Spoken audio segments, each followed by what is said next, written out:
नमस्कार दोस्तों, स्वागत है आपका अपने channel kids play to junior classes में।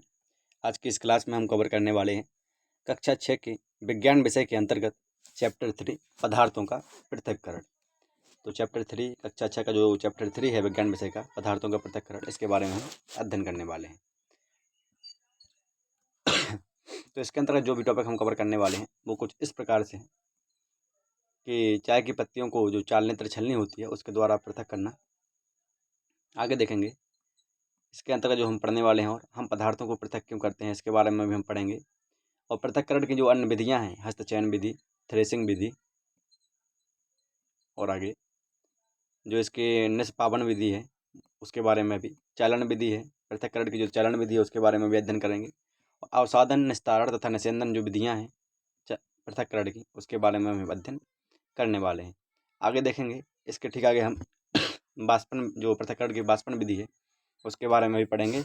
और पृथक्करण की एक से अधिक विधियों का उपयोग तथा समुद्र से नमक प्राप्त करना, इसके बारे में भी हम पढ़ेंगे। तथा बाष्पन और संघनन की जो क्रिया होती हैं उसके बारे में भी हम इस चैप्टर के अंतर्गत अध्ययन करने वाले हैं। तो चलिए शुरू करते हैं। सबसे पहले पदार्थों का पृथक्करण चैप्टर। तो हमारे दैनिक जीवन में हम ऐसे बहुत से उदाहरण देखते हैं जिनमें हम पदार्थों के किसी मिश्रण से पदार्थों को पृथक करते हुए देखते हैं। चाय बनाते समय चाय की पत्तियों को द्रव से चलनी या छलनी द्वारा पृथक किया जा सकता है। जैसे हमारा जो दैनिक जीवन है या दिनचर्या जो होती है, इसमें हम बहुत से उदाहरण देखते हैं दिन भर में कि किसी न किसी प्रकार से जो हम पृथक्करण की जो विधियाँ हैं उनको देखते हैं कि किस प्रकार से। जैसे चाय, हम सवेरे सवेरे अगर चाय पीने के लिए बैठते हैं तो सबसे पहले देखते हैं कि जो अपनी माँ होती हैं तो उनके द्वारा वो जब वो चाय छानती हैं केतली से जब चाय डालती हैं छन्नी के माध्यम से उसको छाना जाता है जब, तो वो एक चालन विधि है। आगे देखेंगे उसके बाद जो दूध दही अपना होता है, दूध होता है तो उसके द्वारा जो मक्खन, दूध या दही द्वारा जो मंथन करके मक्खन निकाला जाता है वो भी एक पृथक्करण की विधि मानी जाती है। चलिए इसको हम देखते हैं। तो आगे देखेंगे कि चाय की पत्तियों से, चाय की जो पत्ती होती है उसको चालने तर छलनी द्वारा पृथक करना, इसके बारे में हम देख चुके हैं। आगे देखेंगे फसल कटाई के पश्चात अनाज को भूसे से पृथक करते हैं। मक्खन को पृथक करने के लिए दूध या दही का मंथन किया जाता है। तो आपने देखा होगा कि अपन जैसे गेहूँ वगैरह या अनाज बोते हैं कोई भी अपने खेत में, तो उसकी फसल की जब कटाई हो जाती है उसके पश्चात हम देखते हैं कि भूसे से अपन को अनाज को पृथक करना होता है, जो दाना होता है उसको निकालना होता है। तो उसके लिए हम थ्रेसिंग विधि का उपयोग करते हैं। और मक्खन को पृथक करने के लिए दूध या दही का जो मंथन किया जाता है उसका भी वो भी एक पृथक्करण की विधि है। आगे देखेंगे रेशों से, जो रेशे होते हैं उनसे बीजों को पृथक करने के लिए हम कपास को उड़ते हैं। जैसे अगर जो रेशे होते हैं उनसे हमें बीजों को पृथक करना होता है जब, या रुई प्राप्त करनी होती है, तो उसके लिए हम कपास को उड़ते हैं, वो भी एक पृथक्करण की विधि ही है। कदाचित आपने ये भी देखा होगा कि नमकीन है, दलिया है अथवा पोहा है, खाया होगा आपने कभी ना कभी। यदि आपने यह जब खाते समय यह भी पाया होगा कि इसमें जो मिर्च रहती हैं इसको आपने ऐसा करते होंगे, जैसे आप कभी भी ये सब चीज़ें खाते हैं कि पोहा हो या दलिया हो या नमकीन वगैरह, तो इसमें जो मिर्च रहती हैं आप उसको निकाल के अलग अलग कर देते हैं। खाने से पहले उन्हें सावधानीपूर्वक बाहर निकाल दिया होगा, आपने ऐसा किया ही होगा। तो वो कौन सी विधि है? वो भी एक हस्तचयन विधि है, पृथक्करण की एक हस्तचयन विधि है।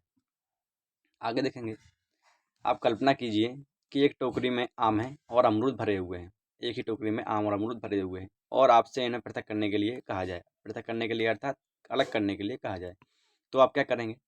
इसके लिए आप ऐसा करेंगे ना कि एक आप बर्तन लेंगे अलग से, तो उसमें पृथक करके एक, या आम को या अमरूद को, किसी एक प्रकार के पदार्थ को पृथक करेंगे आप। तो एक प्रकार के आप फलों को उठाकर किसी न किसी प्रकार के पृथक बर्तन में रख देंगे, या आम को या अमरूद को। क्या ऐसा ही है? हाँ, इसी प्रकार से करेंगे। और क्या उपाय है इसका, क्या अलग करने का या पृथक करने का?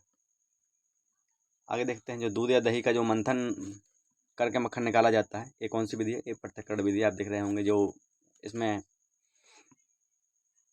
एक रस्सी की सहायता से जो इधर लगा होता है, इसको अपन हिलाते हैं तो इससे जो दूध या दही जो है मंथन करके मक्खन निकल आता है। ऐसा करने पर जो सरल प्रतीत होता है कि जैसे हमने जो आम व अमरूद हैं उनमें से एक को अलग कर दिया, परंतु यदि पृथक किए जाने वाले जो पदार्थ हैं आम या अमरूदों की तुलना में बहुत छोटे छोटे हों, तो जैसे आम या अमरूद हैं तो आपने जो बड़े बड़े होते हैं, कम से कम एक हाथ के भर तो होते ही होते हैं, तो आप इनको एक बॉल के बराबर होते हैं। तो आप इनको अलग अलग कर लेते हैं, लेकिन अगर इससे छोटे हुए तो आप उनको पृथक किस प्रकार से करेंगे? तो उन्हें पृथक करने के लिए आप कल्पना कीजिए क्या करेंगे।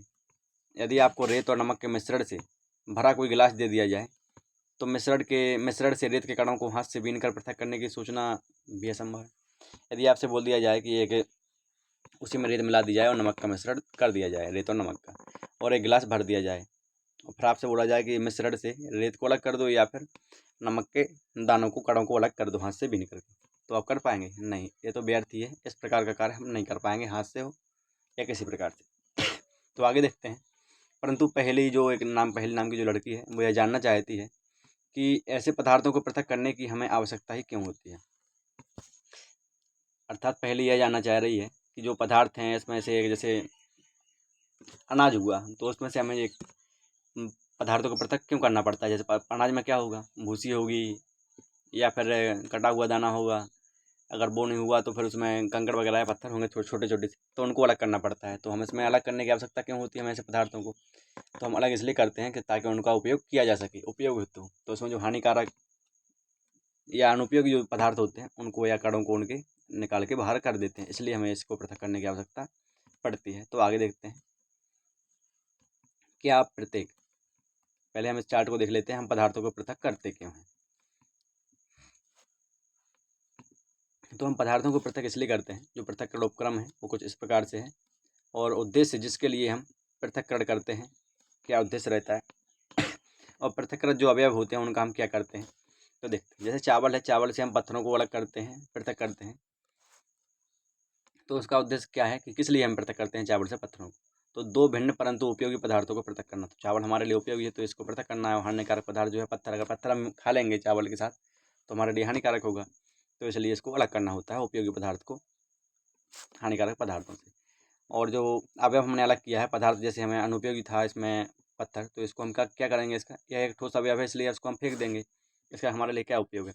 आगे देखेंगे, जो मक्खन है इससे प्राप्त करने के लिए हम दूध का मंथन करते हैं। तो ऐसा क्यों करते हैं हम, इस क्या उद्देश्य है? तो अनुपयोगी अवयवों को दूर करते हैं। जैसे वो इसमें मक्खन प्राप्त करने के लिए हम दूध का मंथन करते हैं, तो इससे हमें मक्खन से फिर हमें घी प्राप्त होता है, फिर दूध से हमें दही प्राप्त होता है, फिर दही के बाद हमें मक्खन प्राप्त होता है, फिर मक्खन से हमें घी प्राप्त होता है। तो घी प्राप्त करने के लिए हम जो अनुपयोगी पदार्थ होते हैं, अवयव होते हैं इसमें मट्ठा वगैरह या छाछ या पानी, तो उसको हम अलग करने के लिए इसको करते हैं। और जो अशुद्धि होती है इसमें वो हम फेंक देते हैं। आगे देखते हैं, चाय की पत्तियाँ क्यों पृथक करते हैं चाय से? तो एक हानिकारक और एक उत्तेजक पदार्थ है, इसलिए उसको अलग कर देते हैं।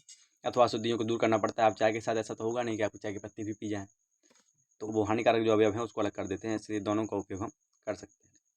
आगे देखते हैं कि क्या प्रत्येक प्रक्रम का उसके उद्देश्य तथा पृथक्कृत अवयवों के उपयोग के ढंग से मिलान कर सकते हैं। हम देखते हैं कि किसी पदार्थ का उपयोग करने से पहले हमें मिश्रित तो हम देखते हैं कि किसी पदार्थ का जो उपयोग है वो करने से पहले हमें उसमें से जो मिश्रित हानिकारक या अनुपयोगी जो पदार्थ होते हैं उनको पृथक करने की आवश्यकता पड़ती है, इसलिए हम उसको पृथक करते हैं। आगे देखेंगे, कभी कभी हम उपयोगी जो पदार्थ हैं उनको भी पृथक करते हैं, जिनके हमें अलग से उपयोग करने की आवश्यकता होती है। जैसे ऐसा ही नहीं है कि जो हम पदार्थ हैं उनमें एक पदार्थ अनुपयोगी हो, एक उपयोगी हो। कभी कभी दोनों पदार्थ उपयोगी होते हैं, लेकिन उनकी चालन की या उन्हें अलग करने की आवश्यकता हमें पड़ती है, तो ऐसा भी कभी कभी होता है। तो पृथक किए जाने वाले जो पदार्थ होते हैं उनके पदार्थ के कणों को जो अमाप होता है या माप उनकी या द्रव्य भिन्न भिन्न हो सकते हैं। कहने का तात्पर्य है कि जो कई प्रकार के उसमें पदार्थ भी हो सकते हैं पृथक किए जाने वाले पदार्थों में, या पदार्थों के जो कण हैं उनकी माप भी अलग अलग हो सकती है। कभी कभी ऐसा भी हो सकता है कि जैसे जो सेब हैं, सेब के उसमें से आपको कुछ और निकालना पड़े छोटा सा, या फिर उसी साइज के या उसी माप के भी आपको अलग पदार्थ के जो कण हैं उनको अलग अलग करना पड़ सकता है। जैसे रेत या नमक में से या जैसे गेहूं के दाने हैं उसमें से पत्थर को अलग करना पड़ता है, तो माप अलग अलग हो सकती है। ये पदार्थों की जो तीनों अवस्थाएं होती हैं, जैसे ठोस, द्रव, गैस, इनमें से कोई भी हो सकती है।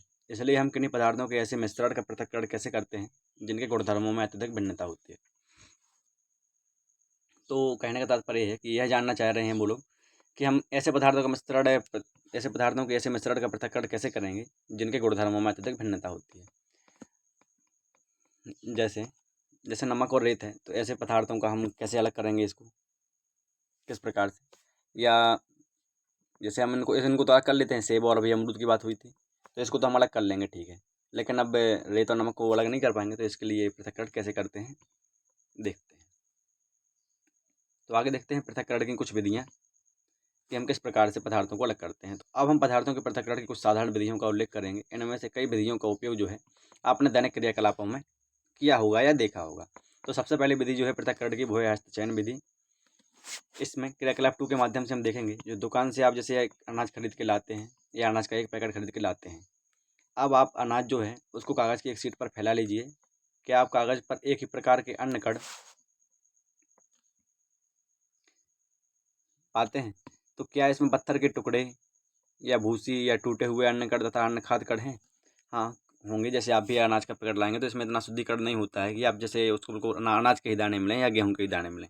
इसमें आपको पत्थर के टुकड़े भी शामिल होंगे, भूसी भी शामिल होगी, टूटे हुए अन्न कण भी होंगे और अन्न खाद कण भी हो सकते हैं, चावल वगैरह या कुछ भी राई वगैरह हो सकता है। अब आपने हाथ से पत्थर के टुकड़े, भूसी तथा अन्य कणों को से पृथक कीजिए। तो यह विधि जो है क्या कहलाएगी? हस्तचयन विधि कहलाएगी। जब हाथ से इसको अलग करेंगे आप, हाथ से अलग अलग छाँट करके, बीन करके या चुन करके। तो इस विधि, हस्तचयन की जो विधि है, इस विधि से का उपयोग गेहूं को, चावल को, दालों से कुछ बड़े मिट्टी के कण होते हैं या पत्थर तथा भूसे को अलग करने की, पृथक करने में किया जाता है। तो हस्तचयन की जो विधि है, इसका उपयोग कब किया जाता है? जैसे जो अनाज का आप पैकेट लाए, इस अनाज के पैकेट से इसमें आप देख रहे होंगे जो अनाज के दाने हैं, और इसमें जो कुछ हैं जो पत्थर के, जो अलग कर रहा है हाथ से बीन करके इस प्रकार से। तो यह विधि जो है हस्तचयन की विधि कहलाती है। ऐसी अशुद्धियों की जो मात्रा है प्राय बहुत अधिक नहीं होती है। जैसे इसमें मिट्टी के कण होंगे तो वो अधिक नहीं होंगे, अधिक तो अनाज ही होगा। अशुद्धियाँ थोड़ी बहुत कम होती हैं, प्राय अधिक मात्रा में नहीं होती हैं अशुद्धि। तो ऐसी स्थितियों में हस्तचयन द्वारा पृथक पदार्थों को पृथक करना एक सुविधाजनक विधि लगती है। आगे देखते हैं अनाज से पत्थर के टुकड़ों का हस्तचयन आप देख चुके हैं कि इस प्रकार से किया जाता है। आगे देखेंगे थ्रेसिंग, कि थ्रेसिंग के द्वारा कैसे करते हैं पृथक्करण। तो आपने खेत तथा खलिहानों में गेहूं या चावल की सूखी डंडियों या सूखे पौधों के गट्ठर तो देखे ही होंगे, अवश्य देखे होंगे, क्यों ना, किसान होंगे आप तो देखे होंगे, या ग्रामीण इलाकों में गए होंगे तो आपने अवश्य देखे होंगे। तो जो गेहूं के पौधे होते हैं, इससे अनाज को अलग करने से पहले हम धूप में सुखाते हैं इसको। हाँ, सुखाते हैं। जैसे हम इसको काटेंगे थोड़ा गीला होगा, थ्रेसर नहीं हो पाएगा, इसका निकल नहीं पाएगा, दाना अलग नहीं हो पाएगा। तो इसको हम सुखाने के बाद प्रत्येक जो सूखे पौधे होते हैं उसकी डंडी पर अन्न कण लगे होते हैं। ये भी क्लियर है कि जैसे गेहूं है तो गेहूं की बाल कहाँ लगी होगी या दाने कहाँ लगे होंगे? ऊपर लगे होंगे। इसमें डंडी भी शामिल होगी गेहूं की सूखी हुई। खेतों में रखे सैकड़ों जो गट्ठरे होते हैं, उन पर लगे अन्न कणों की जो संख्या होती है उसकी कल्पना कीजिए। किसान अन्न कणों को सूखे पौधों के इतने गट्ठरों से अनाज को कैसे पृथक करते हैं? तो इसके बारे में भी आपने विचार किया होगा कि किस प्रकार से जो अनाज है वो कैसे आता है, किस प्रकार से निकाल के वो लोग लाते हैं। आगे देखते हैं। आमों तथा अमरूद को वृक्षों से तोड़ा जा सकता है, परंतु अन्न कण जो हैं आम और अमरूद की तुलना में बहुत छोटे होते हैं, इसलिए इनको इनकी डंडियों से तोड़ना असंभव होगा। अन्न कणों को उनकी डंडियों से कैसे पृथक किया जाता है? जैसे आम और अमरूद की बात करें तो आप तोड़ सकते हैं इन फलों को उनकी डंडियों से, लेकिन और अगर किसी अन्य प्रकार के छोटे उन बात करें अगर छोटे पदार्थों की या छोटे फलों की, तो आप किस प्रकार से उन्हें तोड़ेंगे? तो सूखे पौधों की जो डंडियाँ होती हैं उनसे अन्न कणों तथा अनाज को पृथक करने के प्रक्रम को थ्रेसिंग कहते हैं। तो सूखे पौधों की जैसे डंडी हुई या कुछ भी सूखे पौधा हुआ, उससे जैसे उसके अन्न कण अथवा अनाज को अलग करना की जो प्रक्रिया होती है तो उसको थ्रेसिंग कहते हैं। इस प्रक्रिया में जो डंडियाँ होती हैं उनको पीट कर अन्न कणों को पृथक किया जाता है। कभी कभी जो थ्रेसिंग है, थ्रेसिंग का जो कार्य है वो बैलों की सहायता से भी किया जाता है। अत्यधिक मात्रा के जो अन्न कण होते हैं उनको डंडियों से पृथक करने के लिए थ्रेसिंग मशीनों का उपयोग भी किया जाता है। तो इसमें जो थ्रेसिंग है, जैसे पहले क्या होता था, इसको बैलों की सहायता से इसको जो जो सूखे कट्ठे होते थे, डंडियाँ होती हैं सूखी इनकी, तो उसको बैलों की सहायता से कूच लिया जाता था। फिर उसके बाद जो है एक हस्तचयन विधि द्वारा या ये जिस व्यक्ति का भी खेत होता था उसके द्वारा इस प्रकार से इनको अलग कर लिया जाता था। इनको अलग अलग करके तो इसको दाने नीचे गिरा दिए जाते थे, उसका जो कचड़ा या वेस्ट होता था वो इस प्रकार से एक साइड अलग फेंक देते थे। तो इस प्रकार की थ्रेसिंग की विधि भी पहले होते थे। आगे देखेंगे निष्पापन विधि, जो पृथक्करण की एक और अगली विधि है निष्पावन। इसके बारे में भी हम देख लेते हैं क्या होती है। तो क्रियाकलाप 3 के माध्यम से इसको जानेंगे कि सूखे रेत तथा लकड़ी के बुरादे अथवा सूखी पत्तियों के पाउडर का एक मिश्रण बना लीजिए, जिसमें सूखी रेत हो, लकड़ी के बुरादा हो या सूखी पत्तियों के पाउडर का एक मिश्रण हो। इस मिश्रण को किसी प्लेट अथवा समाचार पत्र के ऊपर रखिए। मिश्रण को ध्यान से देखिए क्या आप दोनों अवयवों को आसानी से पृथक कर सकते हैं? क्या दोनों अवयव कणों जो हैं वो उसके माप समान हैं? नहीं। आप जैसे अगर सूखी रेत होगी या रेत हो गई और उसमें आप जैसे किसी पाउडर वगैरह मिला दिया किसी चीज़ का, पत्तियों का, तो आप उसको अलग कर पाएंगे नहीं। इनकी माप है जो वो भी अलग अलग है और इनके गुणधर्म भी अलग अलग हैं। इस प्रकार हम जो दोनों अवयव हैं इनको आसानी से अलग नहीं कर सकते हैं, पृथक नहीं कर सकते हैं। क्या इन दोनों जी अवयवों के जो कण हैं वो उसकी जो साइज या आकार है वो समान है? नहीं, वो भी अलग अलग है। चूड़ होगा वो अलग होगा और रेत हो जो वो उसके कण अलग होंगे। क्या हस्तचयन द्वारा इन अवयवों को पृथक करना संभव है? तो आगे देखते हैं कि इनको हम हस्तचयन विधि द्वारा क्या संभव इनको पृथक कर पाते हैं या नहीं। तो अब आप इस मिश्रण को खुले मैदान में ले जाइए तथा किसी ऊंचे समतल स्थान पर खड़े हो जाइए। मिश्रण को प्लेट में अथवा समाचार पत्र पर रखिए। आपको एक बार दृश्य दिखा देते हैं किस प्रकार से आपको करना है। तो आपको एक ऊंचे से स्थान पर खड़े हो जाना है, एक टेबल या स्टूल, और इसमें आपको जो इसमें सूफा होता कहते हैं इसको, या किसी पात्र में रख करके आपको इसको उड़ाना होता है हवा की दिशा की ओर। तो हवा की दिशा की ओर आप देखेंगे कि जब भी इसको उड़ाते हैं तो इससे आपके जो सूपा है इसको सूपा कहते हैं, सूप। तो इस सूपे से इसको दाने को गिराया जाता है जब, तो इससे देखते हैं आपके भूसा जो है वो अलग हो जाएगा क्योंकि ये हल्का हल्का होता है। इससे जो अनाज के दाने हैं वो अलग हो जाएंगे क्योंकि ये भारी होते हैं, तो अनाज के दाने नीचे पास में गिरेंगे। हवा के कारण जो हवा की दिशा में जो भूसा है या कुछ भी कण होंगे वो इस साइड को गिरेंगे दूर थोड़े। तो यह निष्पावन विधि कहलाती है। आगे देखेंगे।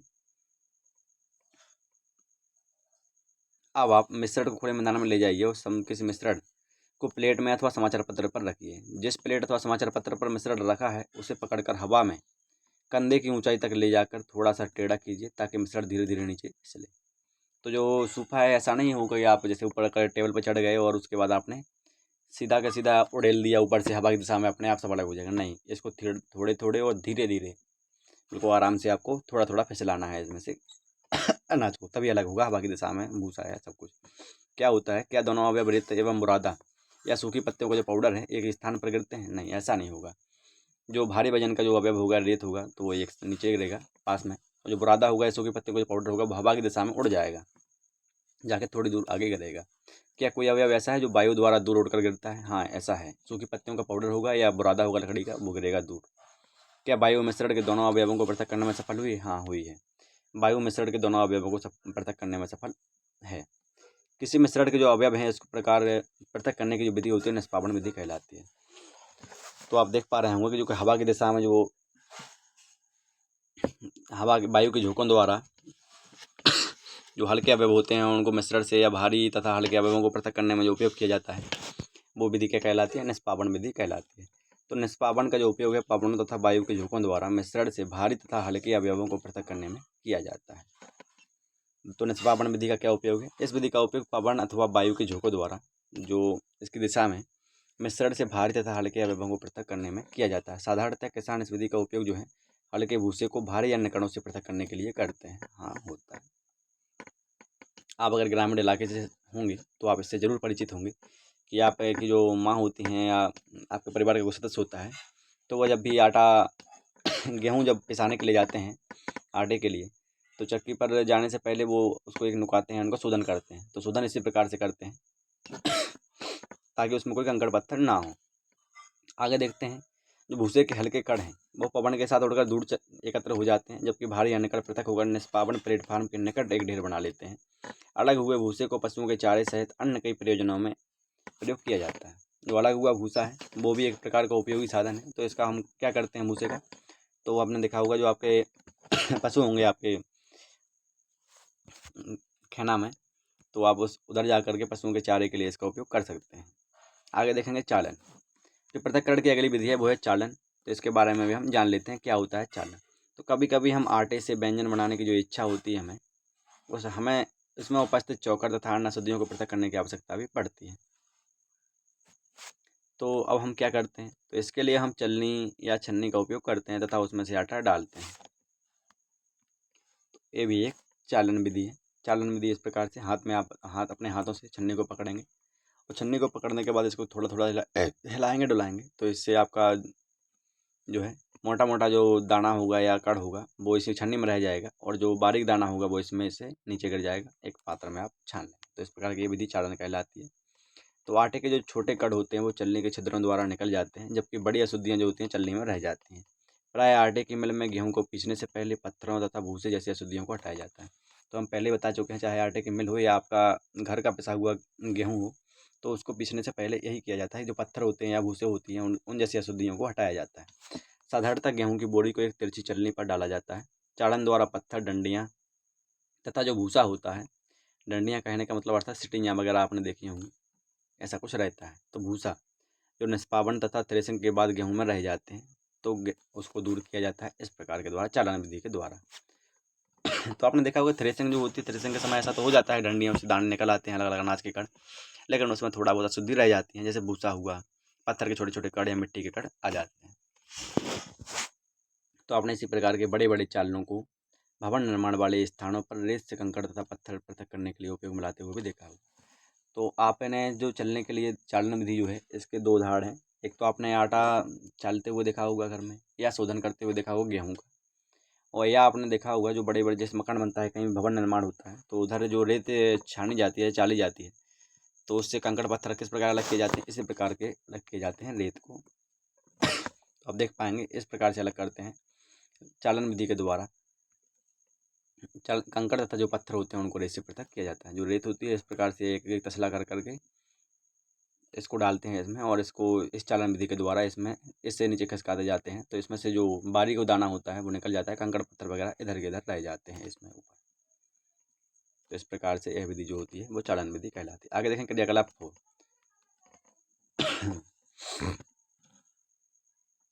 चलिए आगे देखते हैं अपसाधन, निस्तारण तथा निस्यंदन। पृथक्करण की जो विधि है, अपसाधन, निस्तारण तथा निस्यंदन, इस विधि के बारे में देख लेते हैं क्या होता है। तो कभी कभी मिश्रण के जो अवयव हैं उनको निष्पापन विधि तथा हस्तचन विधि द्वारा पृथक करना संभव नहीं हो पाता है। उदाहरण के लिए जैसे चावल तथा दाल में धूल हो, मिट्टी जैसे हल्के कण हो सकते हैं, तो इनको हम ना तो हस्तचन विधि द्वारा अलग कर सकते हैं और ना ही निष्पापन विधि द्वारा अलग कर सकते हैं। इसमें से चावल दाल में से मिट्टी या धूल के जो कण होते हैं हल्के, उनको अलग नहीं कर पाएंगे इस विधि द्वारा। तो इनको किस प्रकार अलग करेंगे? चावल तथा दालों को पकाने से पहले हम इस प्रकार की अशुद्धियाँ कैसे पृथक करते हैं, तो बताइए, आगे बताते हैं, चलिए देखते हैं। तो प्रायः पकाने से पहले जो चावल होते हैं या दाल होते हैं उनको जल से धोया जाता है। जब आप चावल या दाल में जल डालते हैं तो उन पर चिपकी हुई अशुद्धियाँ जो धूल जैसे कण होते हैं वो पृथक हो जाते हैं। ये अशुद्धियाँ जल में चली जाती हैं। और अब सोचिए, बर्तन की तली में कौन डूबेगा, चावल या धूल?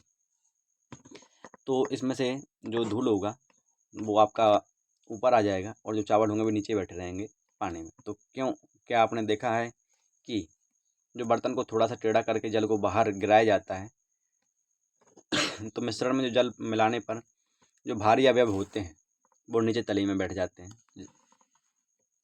तो मिश्रण में जब जल मिलाया जाता है तो इसमें जो भारी अवयव होते हैं वो भारी अवयवों को नीचे तली में बैठ जाने की जो प्रक्रम होती है या प्रक्रिया होती है उसको क्या कहते हैं? अवसाधन कहते हैं।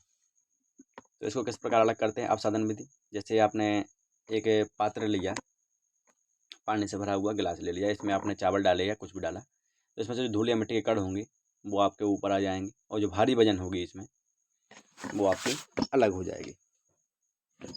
तो आप देख पा रहे होंगे कि इसमें मिट्टी एवं जल का मिश्रण है, तो इस प्रकार से अलग हो जाएगा। तो इसको किस प्रकार से अलग करते हैं? जैसे आघूर्ण पदार्थ आपको मिट्टी निकालना है इसमें से, तो मिट्टी कैसे निकलेगी? आप जैसे ही टेढ़ा करेंगे इसको, थोड़ा सा गिलास को एक और पात्र में आप लुढ़काएंगे, थोड़ा थोड़ा धीरे धीरे कर करके, तो इसमें जो पानी होगा ऊपर वो आपका निकल जाएगा आराम से। जो मिट्टी होगा वो इस प्रकार से आपका इधर रह जाएगा थोड़ा सा। तो आगे देखते हैं। तो मिश्रण में जल मिलाने पर जो भारी अवयव होते हैं उनके नीचे तली में बैठ जाने की जो प्रक्रिया होती है उसको अपसाधन कहते हैं। अपसादित मिश्रण को बिना हिलाए जल को मिट्टी सहित उड़ेलने की जो क्रिया होती है उसको निस्ताड़ कहते हैं। तो निस्ताड़ किसे कहते हैं? जो अपसादित मिश्रण होता है तो उसको बिना हिलाए जल को मिट्टी सहित उड़ेलने की जो क्रिया होती है उसको निस्ताड़ कहते हैं। जैसे आपका जो जल और मिट्टी का मिश्रण है तो उसमें से जो मिट्टी होगी वो नीचे बैठ जाएगी, जल ऊपर रहेगा, तो इसको बिना हिलाए, क्योंकि अगर हिला देंगे तो मिट्टी और जल थोड़ा बहुत और मिल जाएगा, मिक्स हो जाएगा। तो इसको बिना मिलाए आप जैसे ही इसको ऊपर थोड़ा थोड़ा उड़ेलेंगे मिट्टी से, तो इसमें मिट्टी अलग रह जाएगी और जल अलग हो जाएगा। तो इस विधि को क्या कहते हैं? निस्ताड़ विधि कहते हैं। इस प्रकार से अलग हो जाएगी मिट्टी। तो अब हम ऐसे अन्य मिश्रणों का पता लगाते हैं जिसमें अवयवों को अपसाधन तथा निस्ताड़ विधि द्वारा पृथक किया जा सकता है। तो यही सिद्धांत ऐसे द्रवों के मिश्रण को पृथक करने में भी उपयोग में लाया जाता है जो आपस में मिश्रित नहीं होते हैं राहड़ के लिए जैसे तेल है, जल है, उनको मिश्रण से इसी विधि द्वारा पृथक किया जा सकता है। तेल और जल को किस प्रकार से अलग करेंगे, तो तेल और जल को इसी प्रकार अलग किया जा सकता है। कैसे किया जा सकता है, जैसे इसमें अगर तेल और जल होगा जो, तो इसमें से जो तेल होगा, में से जल के जो, जैसे जल भर दिया अपने गिलास में, तो तेल जो होगा वो ऊपर आ जाएगा अलग से। तो आप इसको फिर उड़ेलेंगे अगर थोड़ा थोड़ा करके ढीले ढीले, तो आपका तेल बाहर निकल जाएगा, जल रह जाएगा। तो यदि द्रव के ऐसे मिश्रणों को समय के लिए रखा रहने दिया जाए, तो इसमें से दोनों वो पृथक जो होते हैं, दोनों तेल और जल दो अपनी पृथक परतों में बढ़ जाते हैं। इसके बाद जो अवयव होते हैं ऊपरी परत बना लेते हैं, उसे निस्तारण द्वारा पृथक कर सकते हैं। निस्तारण अर्थात धीरे धीरे जो अपसादित मिश्रण होता है उसको उड़ेलने की क्रिया होती है बिना हिलाए डुलाए। आइए फिर से ठोस तथा द्रव के किसी मिश्रण पर विचार करते हैं। अब ये तो हो गया द्रव के बारे में विचार, कि अगर जल हुआ और मिट्टी का तेल हुआ या किसी प्रकार का तेल हुआ तो किसके कैसे अलग करेंगे, तो वो तो ऊपर रख देंगे कुछ देर के लिए, तो परत बना लेंगे अलग अलग पृथक पदार्थों के रूप में, तो आप उसको उड़ेल देंगे, निस्तारण विधि द्वारा अलग कर लेंगे। लेकिन जैसे यही आप देखेंगे कि ठोस पदार्थ और द्रव किसी मिश्रण पर विचार किया जाए, तो चाय तैयार करने के बाद आप चाय की पत्तियां पृथक करने के लिए क्या करते हैं, अक्सर आप छलनी या छन्नी का उपयोग करते हैं। आइए निस्तारण विधि का उपयोग करके देखते हैं कि इसके द्वारा भी अलग किया जा सकता है चाय की पत्ती को या नहीं। इसके द्वारा कुछ सहायता मिलती है, परंतु क्या आपको चाय में कुछ पत्तियां अब भी मिलती हैं, तो आप चाय को एक छन्नी में डाल दीजिए। जैसे आप चाय छन्नी से छानते हैं अगर चाय पत्ती को, तो आप वो अलग हो जाती है, सारी की सारी पत्तियां छन जाती हैं, छन्नी में रह जाती हैं, और चाय जो होती है वो नीचे निकल जाती है छिद्रों से। लेकिन अगर आपको निस्तारण विधि द्वारा इसको अलग करेंगे चाय की पत्ती से, चाय की पत्ती को, तो नहीं होगी, कुछ चाय की पत्ती इसमें रह जाएगी। तो अब भी जो चाय की पत्ती है, अब चाय को एक छन्नी में डालना होता है। क्या चाय की सारी पत्तियां छन्नी में रह जाती हैं, तो हाँ, इस प्रक्रम में चाय की सारी जो पत्तियां होती हैं वो छन्नी में रह जाती हैं। तो इस प्रक्रम को, प्रक्रिया को क्या कहते हैं, निस्कंदन या फिल्टर करना कहते हैं। छानना को क्या कहते हैं, तो निस्यंदन क्या है, एक फिल्टर करने की प्रक्रिया है। फिल्टर करना अर्थात छानना या चालना। आप सोचिए, तैयार चाय से चाय की पत्तियां पृथक करने में निस्तारण और निस्यंदन में से कौन सी विधि अच्छी है, तो निस्यंदन विधि चाय से चाय की पत्तियां अलग करने में अच्छी है, निस्यंदन। आइए अब हम अपने उपयोग में आने वाले जल के उदाहरण पर विचार करते हैं। क्या हम सभी को हर समय पीने के लिए सुरक्षित जल मिलता है? कभी कभी नलों से गंदा जल भी प्राप्त होता है। तालाबों तथा नदियों से एकत्रित किया गया जल भी पंकिल या गंदा हो सकता है, विशेषकर बरसात के बाद। आइए अब हम देखेंगे कि क्या हम पृथक्करण की कुछ विधियों द्वारा जल से मिट्टी जैसी अम्लीय अशुद्धियाँ जो होती हैं उन्हें दूर कर सकते हैं क्या? हाँ, और किस प्रकार कर सकते हैं देखेंगे। तो तालाब या नदी का जो पंकल है, गंदा जल है थोड़ा बहुत, उसको लीजिए। यदि यह ना मिल सके तो एक गिलास जल में थोड़ी मिट्टी मिला दीजिए, गंदा हो जाएगा जल। ठीक है, इसे आधे घंटे के लिए छोड़ दें। हाँ ठीक है। जल का सावधानीपूर्वक परीक्षण कीजिए तथा अपने परीक्षणों को लिखिए कि क्या होता है इस प्रकार की सावधानियाँ बरतने के बाद भी। क्या गिलास की जो तली है उसमें से कुछ मिट्टी बैठ गई है? हाँ, इसमें से जो कुछ मिट्टी होगी बैठ जाएगी। ऐसा क्यों हुआ है? इस प्रक्रम को आप क्या कहेंगे? जो गिलास में आपने मिट्टी डाली थी और जल में, गिलास जो जल से भरा हुआ था, इसमें मिट्टी डाली आपने, तो क्या हुआ, मिट्टी बैठ गई तली में, गिलास की तली में। तो ऐसा क्यों हुआ? इस प्रक्रम को आप क्या कहेंगे? अब जल को बिना हिलाए गिलास को थोड़ा सा तिरछा कीजिए। इस गिलास के ऊपर जल को दूसरे गिलास में उड़ेल दीजिए। आप इस प्रक्रम को क्या कहेंगे? इस प्रक्रम को कहेंगे हम निस्तारण प्रक्रम, क्योंकि आप बिना हिला डुलाए जैसे ही इसको आप छानते हैं, इसमें देख पा रहे होंगे, जैसे आपने मिट्टी और जल का मिश्रण लिया, आपने इसमें से मिट्टी जो होगी वो नीचे बैठ जाएगी, जल अलग हो जाएगा इस प्रकार से। तो इसको आप जैसे ही निस्तारण विधि द्वारा थोड़ा थोड़ा अलग करेंगे, नीचे डालेंगे, उड़ेलेंगे, तो इसमें मिट्टी के कण रह जाएंगे और जल जो होगा वो निकल जाएगा बिना हिला डुलाए। तो अगुणित मिट्टी जो होगी वो अलग हो जाएगी। तो यह विधि क्या कहलाएगी? निस्तारण विधि कहलाएगी। क्या दूसरे गिलास का जल जो है अब भी पंकिल अथवा भूरे रंग का है? अब इसका निस्यंदन कीजिए। क्या चाय वाली छन्नी ने यह कार्य किया है? आइए कपड़े की सहायता से जल को निस्यंदन करने का प्रयास करते हैं। कपड़े के टुकड़े में बुने हुए तागों के बीच में छोटे छोटे छिद्र अथवा रंध्र होते हैं। हाँ, होते हैं, किसी प्रकार का कपड़ा क्यों ना हो, उसमें छोटे छोटे रंध्र होते हैं। कपड़े के इन छिद्रों का उपयोग करके निस्यंदक के रूप में किया जा सकता है। चाहे चाय की छन्नी हो या किसी प्रकार का कोई भी निस्यंदक, फिल्टर करने वाला पात्र हो, तो उसमें अगर छिद्र होंगे तो वो छान सकते हैं उसके द्वारा, कपड़ा ही क्यों ना हो। तो कपड़े के द्वारा भी इसको अलग किया जा सकता है। यदि जल अब भी गंदा है तो अशुद्धियों को फिल्टर पात्र द्वारा निस्यंदित करते हैं, जिसमें और भी छोटे रंध्र हो सकते हैं। फिल्टर पात्र एक ऐसा निस्यंदक होता है जिसमें अंतत सूक्ष्म छिद्र होते हैं। फिल्टर पात्र के उपयोग से संबंधित विभिन्न चरण दर्शाए गए हैं। फिल्टर पात्र को शंकु के रूप में मोड़कर कीप में लगा दिया जाता है। इसके पश्चात मिश्रण को फिल्टर पात्र के ऊपर उड़ेलते हैं। मिश्रण के जो ठोस कण होते हैं इसके छिद्रों से नहीं गुजर पाते हैं। और फिल्टर पात्र में ही रह जाते हैं। तो जैसे ही आप एक एक कागज़ लेंगे गोल, फिर इसको आप इसका आप आधा हिस्सा काट लेंगे तो इस प्रकार का हिस्सा आपको नज़र आएगा। और इस हिस्से को जब इस प्रकार से मोड़ देंगे तो आपकी एक जो पीक है बन के रेडी हो जाएगी। और जैसे ही आपकी जो पीक बनती है उसको अगर आप चाय की छन्नी जो आपकी जो कोन बन जाती है शंकु आकार की, तो उसको आप जैसे ही पीक के ऊपर लगा देते हैं या रख देते हैं उसको कोन को, तो उसमें से जब जल डाला जाएगा तो इस प्रकार से आपका जो फिल्टर पत्र के उपयोग का निस्यंदन हो जाएगा। इसमें भी छन्नी में बहुत छोटे छोटे जो छन्नी पकड़े हुए हैं इधर, इसमें बहुत छोटे छोटे निस्यंदन लगे हुए छिद्र होते हैं। तो आगे देखते हैं। साधारणतः जो फल और सब्जी होते हैं उनके रसों को पीने से पहले उनसे बीजों तथा ठोस कणों को पृथक किया जाता है। निस्यंदन विधि का उपयोग घरों पर पनीर बनाने में भी होता है। तो आपने ये तो देखा होगा कि निस्यंदन जो विधि होती है उसका उपयोग कहाँ कहाँ होता है। जैसे फल है, सब्जी है, अगर आपको इसको जैसे आपको किसी प्रकार का जूस पीने जाते हैं या नींबू पानी क्यों ना समझ लें, तो आप इसमें से इसको जो बीज होते हैं कैसे अलग करेंगे, या उसके जो थोड़े बहुत दाने से होते हैं अलग से, वो कैसे अलग करेंगे उसके कणों को। तो आप निस्यंदन विधि द्वारा इसको अलग कर सकते हैं। जैसे आप जो पनीर घरों में पनीर होती है उसको बनाने के लिए आप किसका विधि का उपयोग करते हैं, निस्यंदन विधि का। इसमें आप कपड़े में लपेट कर रख देते हैं, उसका जो पानी होता है अलग हो जाता है और वो पनीर अलग हो जाता है। तो इसमें आप निस्यंदन विधि का उपयोग करते हैं। आपने यह भी देखा होगा कि पनीर बनाने के लिए दूध को उबालने से पहले उसमें नींबू का रस मिलाया जाता है। इससे पनीर के ठोस कणों तथा द्रव का मिश्रण भी प्राप्त होता है। पनीर को इस मिश्रण के कपड़े या छन्नी से फिल्टर करके पृथक किया जाता है। यह भी क्या है, निस्यंदन विधि है। आगे देखेंगे वाष्पन विधि के बारे में कि वाष्पन पृथक्करण की जो वाष्पन विधि है वो क्या है। तो एक बीकर में थोड़ा सा जल लेकर के उसमें 2 चम्मच नमक डालिए और अच्छी तरह हिलाइए। तो एक जो बीकर है उसमें आप थोड़ा जल लेंगे और उसमें 2 चम्मच नमक डालेंगे और हिला दीजिए। क्या आप इस क्रियाकलाप में हमने मिश्रण से जल तथा नमक को पृथक करने के लिए वाष्पन क्रिया का उपयोग किया है। सॉरी, मिस्टेक हो गया थोड़ा। तो जैसा ही आपने बीकर में थोड़ा सा जल लिया और उसमें 2 चम्मच नमक डाला और हिलाने के बाद क्या आप देखते हैं कि जो जल के रंग है उसमें कोई परिवर्तन दिखता है। हिलाने के बाद क्या आप बीकर में कोई नमक देखते हैं। नमक के जल से भरे बीकर को गर्म कीजिए, जल को उबाल कर उड़ने दीजिए और बीकर में क्या बचता है बताइए। जैसे ही जब आप जल में नमक डालेंगे 2 चम्मच और उसको हिला देंगे तो क्या आप बीकर में ऐसा नहीं देख पाएंगे कि इसमें नमक भी है, क्योंकि वो जल में घुल जाएगा, जल के साथ घुलनशील है नमक, तो घुल जाएगा, तो वो लुप्त हो जाएगा या विलीन हो जाएगा, तो आपको दिखेगा नहीं। तो आप इसको किस प्रकार अलग करेंगे, अब जल से भरे जो बीकर है उसको गर्म करना पड़ेगा, फिर उसके बाद जल को उबल कर उड़ने देते हैं, तो बीकर में क्या बचता है।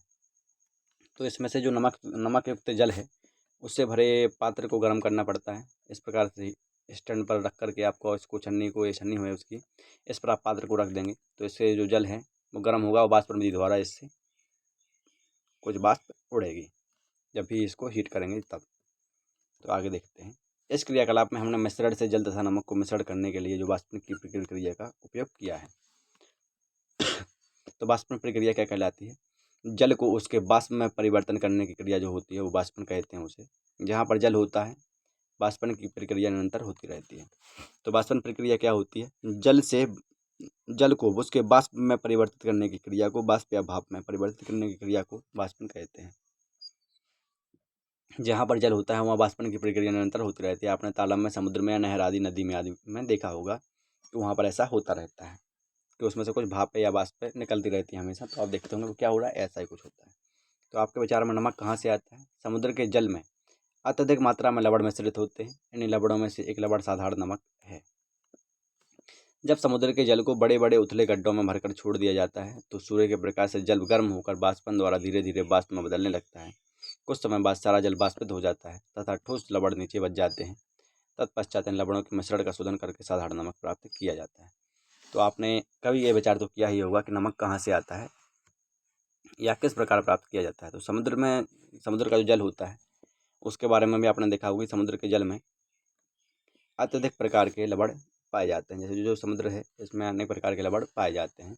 तो इसका आप जो जल है इसको आप भर कर के इसमें थोड़े थोड़े अलग अलग जो गड्ढे बना दिए गए हैं, इन गड्ढों में आप इसको जल को डाल लेते हैं और कुछ समय बाद सूर्य का जो प्रकाश होता है उसके द्वारा जो वाष्पन प्रक्रिया होती रहती है, जल गर्म होता रहता है सूर्य के प्रकाश से, तो इससे जो जल होता है वो वाष्प बन करके उड़ जाता है इन अलग अलग गड्ढों से। और इसमें जो कुछ समय बाद देखते हैं तो आप साधारण नमक जो लवण है वो शेष रह जाता है। तो तत्पश्चात जो इन लवण जो बचते हैं इसमें तो इन लवणों के शोधन करने के पश्चात जो साधारण नमक है NaCl सोडियम क्लोराइड वो प्राप्त होता है। तो समुद्र जल से नमक इस प्रकार प्राप्त किया जाता है कि जो नमक में जैसे आप समुद्र का जो जल होता है उसमें अनेक प्रकार के लवण होते हैं और उनमें से एक लवण सोडियम क्लोराइड भी होता है।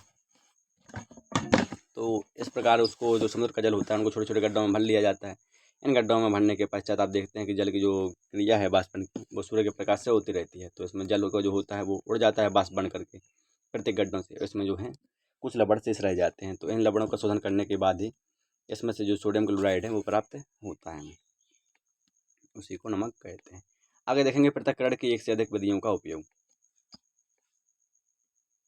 तो क्रियाकलाप सेवन के माध्यम से।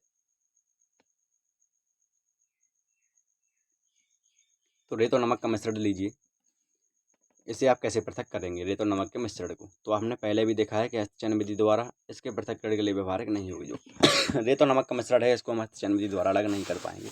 ये आप भी समझ सकते हो, हम भी समझ सकते हैं, क्योंकि दाने हैं जो उनकी माप है बराबर है और जो रेत है उसके कण थोड़े बड़े ही होते हैं, नमक के कण बिल्कुल बारीक होते हैं। हम इनको किसी भी प्रकार के हस्तचयन द्वारा अलग नहीं कर सकते हैं। इस मिश्रण को हमें बीकर में रखना होगा। इसमें से कुछ जल मिलाइए। इसके बाद बीकर को कुछ समय के लिए को रख दीजिए। क्या आप यह देखते हैं कि रेत के बीकर की तली में बैठ रहा है। तो जैसे ही आप रेत और जो नमक का मिश्रण है इसको एक बीकर में रखेंगे, इसमें कुछ जल मिला देंगे और बाद में, और इसका ये बाद जो बीकर है कुछ समय के लिए छोड़ देंगे, तो आप देखेंगे कि जो रेत के बीकर है उसकी तली में रेत बैठ जाएगा। इसे निस्तारण या निस्यंदन विधि द्वारा पृथक कर सकते हैं। तो एक विधि तो ये हुई रेत और नमक का मिश्रण अलग करने की, कि इसको आप बीकर में रखेंगे तो आप कुछ देर बाद देखेंगे कि रेत जो है वो बीकर की तली में बैठ जाएगा और इसको आप थोड़ा उड़े लोड़े लेकर करेंगे तो नमक अलग हो जाएगा, रेत नीचे रह जाएगी। निस्तारण विधि द्वारा इसे अलग कर सकते हैं या निस्यंदन विधि द्वारा। तो निस्तारित द्रव में क्या है, क्या आप यह सोचते हैं कि जल में वही नमक है जो कि आरंभ मिश्रण में था? नहीं, थोड़ा बहुत तो कम हुआ होगा।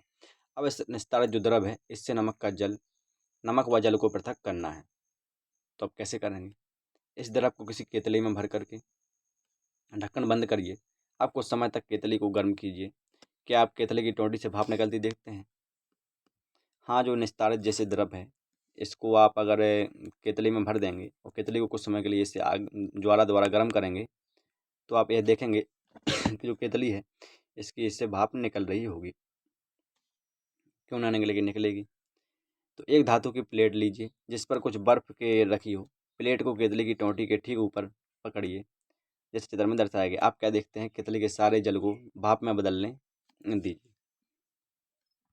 तो इसके ऊपर हम जैसे ही केतली की जो टोंटी से भाप निकल रही है जहाँ, इसके ऊपर अगर एक प्लेट में बर्फ़ कुछ टुकड़े रख देते हैं और बर्फ़ के टुकड़ों पर संची से पकड़ करके प्लेट को बर्फ़ के जो केतली है इसकी टोंटी के ऊपर लगाए रहते हैं, तो क्या होता है इसके बारे में भी और देख लेते हैं।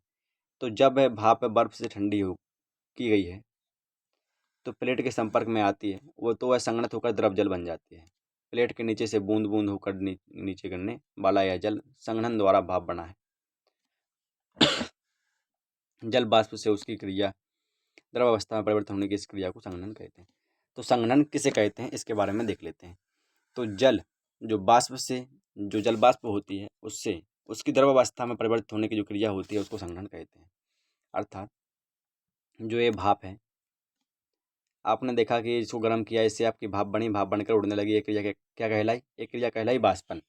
लेकिन जैसे ही जो ये भाप है इस प्लेट से टकरा कर आती है ऊपर जो बर्फ़ है तो इसके बाद जो भाप है ये जल वाष्प एक किस में बदल जाती है? द्रव में बदल जाती है और बूंद बूंद करके नीचे टपकने लगती है।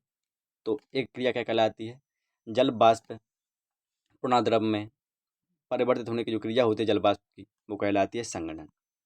तो जल वाष्प से द्रव में परिवर्तित होने की जो क्रिया है उसको संघनन कहते हैं। क्या आपने कभी जिस पात्र में दूध को थोड़ी देर पहले उबाला गया था उस पर ढकी प्लेट पर संघनन जल की बूंदों को देखा है? हाँ, देखा है।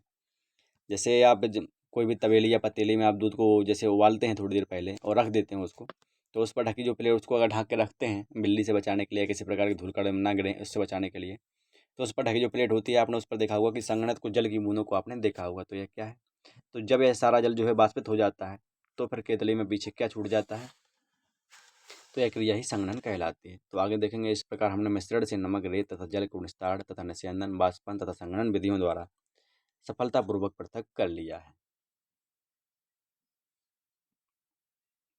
आगे देखते हैं, क्या जल किसी पदार्थ की कितनी भी मात्रा को घोल सकता है? तो जो जल है वो किसी पदार्थ की कितनी भी मात्रा को घोल सकता है, इसके बारे में देखेंगे। तो हमने पाया कि कई पदार्थ जो हैं जल में घुलकर विलयन बनाते हैं, तथा अब हमने उन पदार्थों को जल में विलेय कहते हैं। यदि हम जल की मात्रा निश्चित रखकर उस पदार्थ की मात्रा निरंतर बढ़ाते जाएं तो क्या होगा?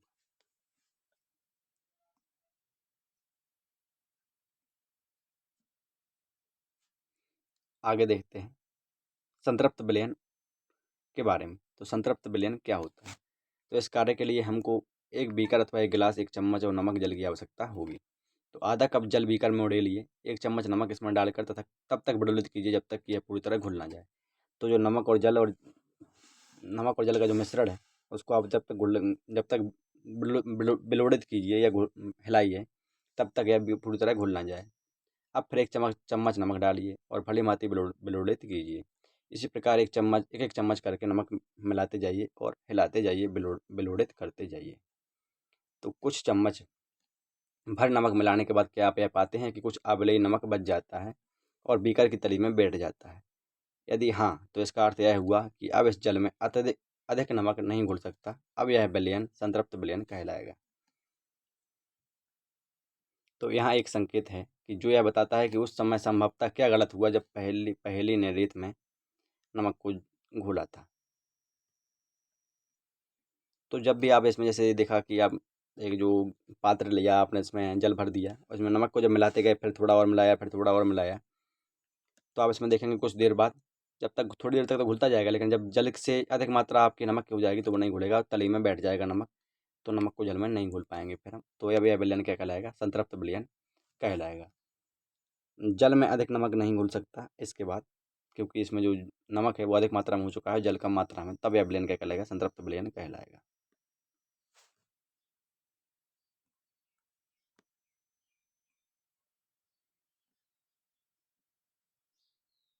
तो आगे देखते हैं इस चैप्टर को कवर करने के बाद, जो पदार्थों का पृथक्करण चैप्टर है इसको कवर करने के बाद क्या सारांश निकलता है इसके बारे में और देख लेते हैं। तो जो हस्तचयन विधि है, निष्पापन विधि है, चालन विधि है, अपसाधन विधि है, निस्तारण है तथा निस्यंदन, इसके द्वारा मिश्रणों से उसके अवयवों को पृथक्करण करने की कुछ विधियां हैं।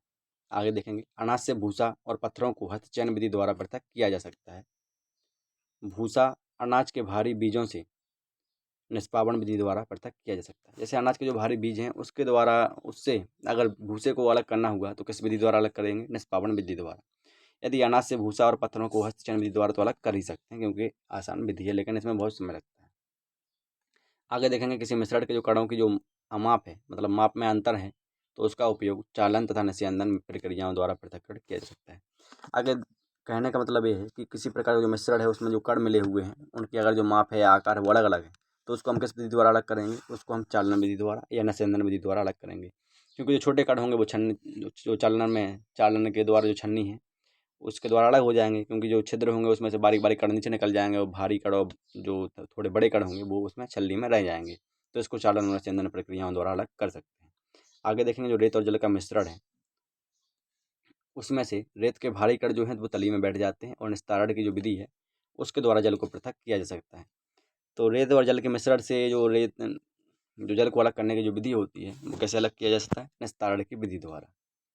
आगे देखते हैं, जो द्रव है और उसमें जो आंवले पदार्थ के जो अवयव होते हैं उनको किसके द्वारा अलग किया जाता है? निस्यंदन के उपयोग से पृथक किया जा सकता है। द्रव तथा उसमें जो आंवले पदार्थ हैं, अर्थात आंवले पदार्थ मतलब जो उसमें घुलते ना हो द्रव के साथ, उस प्रकार के द्रव के साथ, तो उनको क्या किस प्रकार अलग करते हैं? निस्यंदन विधि के द्वारा अलग करते हैं।